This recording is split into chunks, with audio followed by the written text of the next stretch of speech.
जय जय शङ्कर हर हर शङ्कर जय जय शङ्कर हर हर शङ्कर जय जय शङ्कर हर हर शङ्कर जय जय शङ्कर हर हर ஸ்ரீ சங்கர சரிதம் தெய்வத்தின் குரல் 5ஆம் பாகம். காளிதாசன் விஷயம். அவர்கள் சொல்கிற ஒரு பாயிண்ட் காளிதாசனை ஆச்சாரியாளின் கால மூத்தவரான குமாரில பட்டர் மேற்கோள் காட்டியிருக்கிறார் என்பது. காளிதாசன் கிமு 6ஆம் நூற்றாண்டு இல்லை என்கிறார்கள்.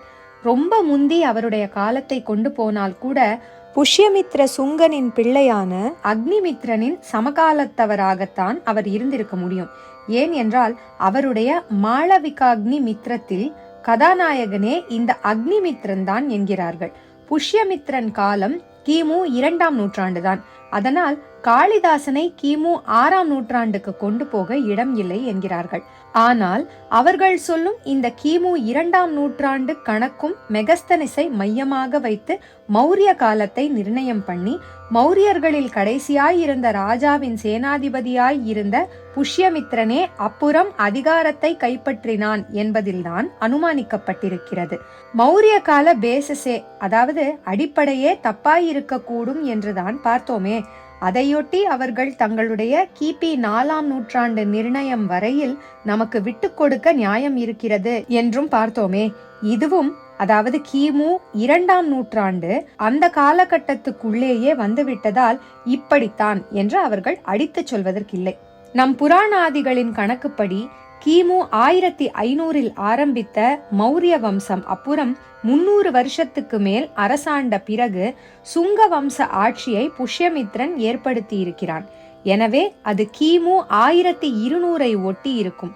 காளிதாசன் அவனுடைய கான்டெம்பரரி என்றால் அவர் காலமும் அவ்வளவு முற்பட்டு போய்விடும்.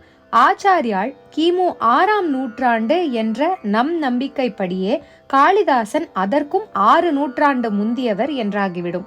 ஆனால் சுங்கர்களை பற்றி அவர் எழுதியிருப்பதால் அவரே அந்த காலத்தவர்தான் என்று சொல்லலாமா?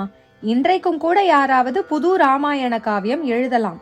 அதனால் இவர் ராமருடைய சமகாலத்தவர் என்பதா? சுங்கர் காலமே காளிதாசன் காலத்துக்கு அப்பர் லிமிட் என்றுதான் சொல்ல முடியும். அதற்கு முந்தி அவர் காலம் இருக்க முடியாது என்றே அர்த்தம். பிந்தி இருக்கலாம். அதை பற்றி ஏதாவது தெரிகிறதா?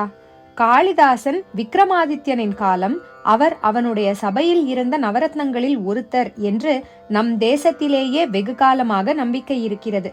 விக்ரம சகாப்தம் கிமு 57 ஆரம்பித்ததாகவே சாஸ்திரஜர்களும் சொல்கிறார்கள். இப்படி இருக்க அவரை எப்படி கிமு 6ஆம் நூற்றாண்டுக்கு கொண்டு போவது என்று கேட்கலாம்.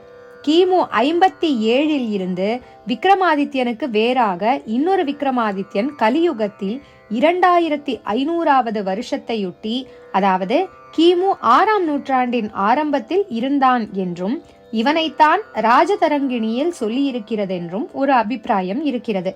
காளிதாசன் அவனுடைய காலத்தவர்தான் என்றும் சொல்கிறார்கள்.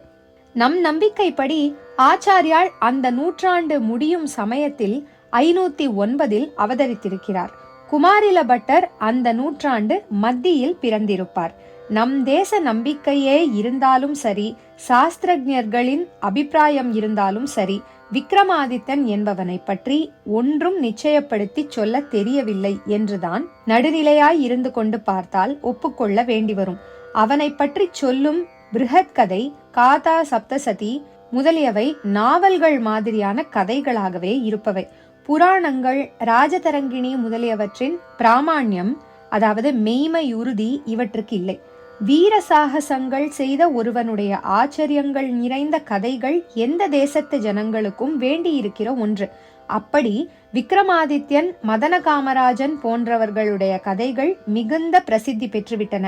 இவர்களை சரித்திர புருஷர்களாக வைத்து கால நிர்ணயம் செய்ய புறப்பட்டால் குழப்பமாகத்தான் இருக்கிறது.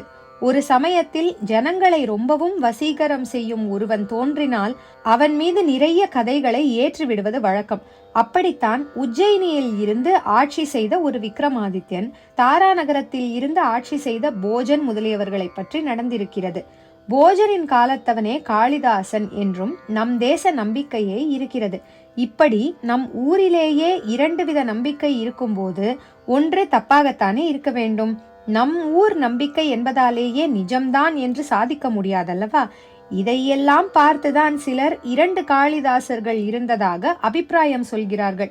விக்ரமாதித்ய சபையில் இருந்த நவரத்னங்கள் தன்வந்திரி, க்ஷபணகர், அமரசிம்ஹன், சங்கு, வேதாளபட்டர், கடகர்பரர், காளிதாசர், வராகமிகிரர், வரருச்சி ஆகிய 9 பேர் என்று சொல்லப்படுகிறது. இவர்கள் எல்லாரும் சமகாலத்தவர்கள் இல்லை என்று வேறு சோர்ஸ்களில் இருந்து தெரிகிறது. இப்படி இருக்கும்போது எந்த விக்ரமாதித்யனை வைத்து எந்த காளிதாசருக்கு எப்படி காலம் கணிப்பது? வல்லாளர் என்பவரின் போஜ பிரபந்தத்திலோ காளிதாசரை போஜ சபையின் நவரத்னங்களில் ஒருவராக சொல்லி இருப்பதோடு அவர் கூட இருந்த மற்ற ரத்னங்களில் பவபூதி, பாணர், தண்டி, ஸ்ரீஹர்ஷர் முதலிய எல்லா பெரிய கவிகளையும் சேர்த்திருக்கிறது. வேறு ஆதாரங்களில் இருந்து இவர்கள் நிச்சயமாக சமகாலத்தவர் அல்ல என்று தெரிகிறது. சரித்திர புருஷனான சந்திரகுப்த விக்ரமாதித்யன் காலத்தில் காளிதாசன் இருந்திருக்கலாம் என்பது போல சொல்லும் பல அபிப்பிராயங்களும் அனுமானம் என்று சொல்லக்கூடியவையாகத்தான் இருக்கின்றன, பிரமாணம் என்றல்ல. புஷ்யமித்ர சுங்கனுக்கு முன்காலத்தில் காளிதாசன் இருந்திருக்க முடியாது என்று அப்பர் லிமிட் சொன்னார் போல கிபி 7ஆம் நூற்றாண்டுக்கு பிறகு அவர் காலம் இருக்க முடியாது என்று லோயர் லிமிட் காட்டுவதற்கதிகமாக எதுவும் சொல்ல தெரியவில்லை. கிபி 7ஆம் நூற்றாண்டின் முன்பாதியில் ஹர்ஷரின் ஆஸ்தான கவியாயிருந்த பாணர் ஹர்ஷ சரித்திர ஆரம்பத்தில் காளிதாசனை பேர் சொல்லி புகழ்ந்திருக்கிறார். அதே காலத்தியதாக உள்ள ஒரு ராஜ சாசனத்திலேயே காளிதாசனின் பெயர் ஒரு ஸ்லோகத்தில் குறிப்பிடப்பட்டிருக்கிறது. 2ஆம் புலகேசியின் சாசனம், ஐஹோளே என்ற சில்ப முக்கியத்துவம் வாய்ந்த ஊரை சேர்ந்த சாசனம். சக வருஷம் 556, அதாவது கிபி 634 என்று திருத்தமாக தேதி குறிப்பிட்டுள்ள சாசனம். இதில் ரவி கீர்த்தி, பாரவி கீர்த்தி என்று வார்த்தை விளையாட்டு செய்திருக்கிறது. கவிதையால் ஆசிரயிக்கப்பட்ட காளிதாசர் போலவும் பாரவி போலவும் கீர்த்தியுடன் ரவி கீர்த்தி என்பவர் விளங்குவதாக அந்த சாசன ஸ்லோகம் தெரிவிக்கிறது. ச விஜயதாம் ரவி கீர்த்திஹி கவிதாஸ்ருத காளிதாச பாரவி கீர்த்திஹி. ஆகையால் காளிதாசன் கிபி 634க்கு முன்னாடி என்று மட்டுமே தெரிகிறது. எவ்வளவு முன்னாடி தெரியவில்லை.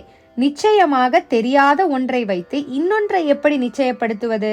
காளிதாசர் காலத்தை கொண்டு குமாரில பட்டர், ஆச்சாரியாள் ஆகியோருடைய காலத்தை கணிக்க பார்ப்பது இப்படித்தான். கோலாப்பூரில் அப்பா சாஸ்திரி என்று வித்யாவாச்சஸ்பதி பட்டம் வாங்கிய ஒருவர் இருந்தார். அவர் கிமு 6ஆம் நூற்றாண்டிலேயே ஆரம்பத்தில் காளிதாசர், மத்தியில் குமாரில பட்டர், முடிகிற சமயத்தில் சங்கரர் என்று 3 பேரும் இருந்தார்கள் என்று அநேக புத்தகங்களை பார்த்து முடிவு பண்ணி இருக்கிறார். நம்முடைய புராணம், சமய இலக்கியம் ஆகியவற்றை மட்டும் இன்றி ஜைன புஸ்தகங்களையும் பார்த்திருக்கிறார். மதம் என்று வரும்போது 2க்கும் ஒரே சண்டையாய் இருந்தும் கூட கால நிர்ணயங்களில் அவை எப்படி வித்தியாசமே இல்லாமல் ஒத்துப்போகின்றன என்பதை நாம் கவனிக்கும் போது இப்படி ஆப்போசிட் சோர்ஸ்களில் இருந்து கிடைக்கிற ஒன்றேயான அபிப்பிராயத்தை ஏற்றுக்கொள்ள வேண்டியவர்களாகவே இருக்கிறோம். ஜெய ஜெய சங்கர, ஹர ஹர சங்கர, மகாவீரியவா சரணம். ஹர ஹர சங்கர, ஜெய ஜெய சங்கர, ஹர ஹர சங்கர, ஜெய ஜெய சங்கர, ஹர ஹர